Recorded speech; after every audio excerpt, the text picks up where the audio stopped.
It's an exotic toxicant, law enforcement says for some is stronger than crystal meth. It's deadly. It's absolutely deadly. So deadly, in fact, the DEA put Flakka, a new bath salt drug cut with rat poison and insecticides, on an emergency list last year. It is inexpensive. It's being pushed on some streets literally for free to get the easily convinced hooked on something new to destroy brain cells.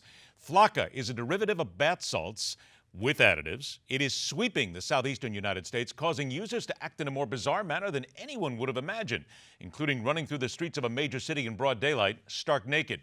But here's the real kicker. It can turn people violent and cause them to hurt someone, perhaps even kill themselves.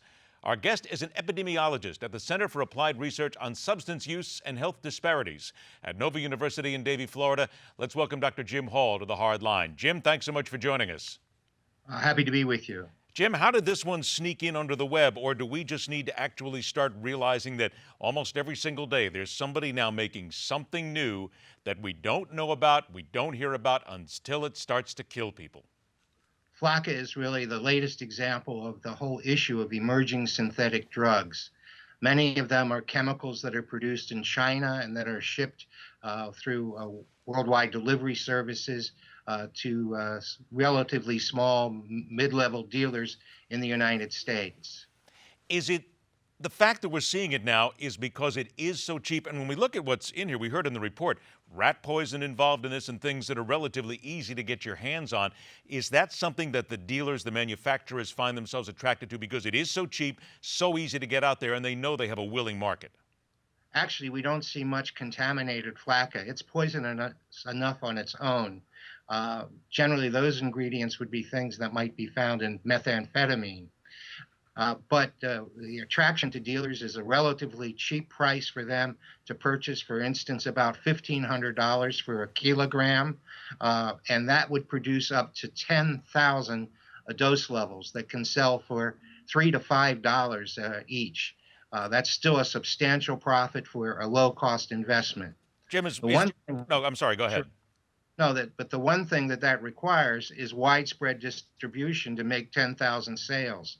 So that's why we're seeing this move into particularly lower economic income communities in Broward County, Florida, where we're really centered and seeing the epicenter of the problems at the current time. It's literally being targeted to the homeless population to participate in its distribution and sales. The first time I ever heard the phrase bath salts used with drugs, someone said to me, gee, bath salts, it doesn't sound that bad at all. It sounds rather benign, as a matter of fact. But isn't that part of it here, that sometimes we kid ourselves, we hear these very simple, these cute names that don't mean much, and that doesn't really give us the insidiousness of what the drug actually is? You're exactly right.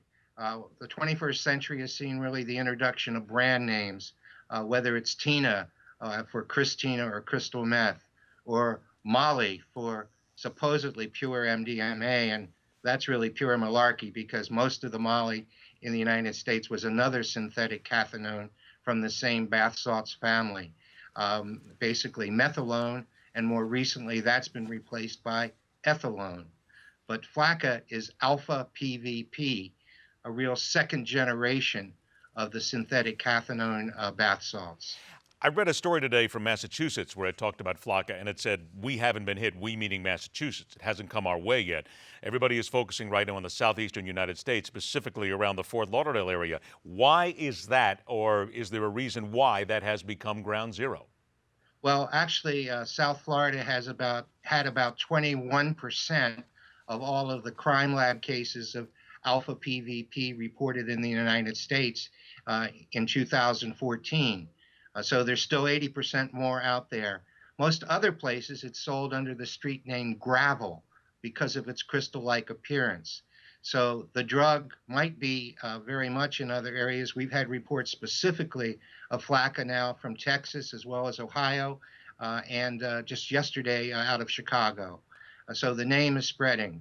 Flakka in Spanish is a Hispanic colloquial term that refers to a elegant, slender, beautiful, charming woman who impresses all. So it's literally a branding technique to really hide the poisonous nature of the substances that are being sold. Jim, I only got 20 seconds left. Is there something that parents need to look for to make sure that their kids aren't taking this?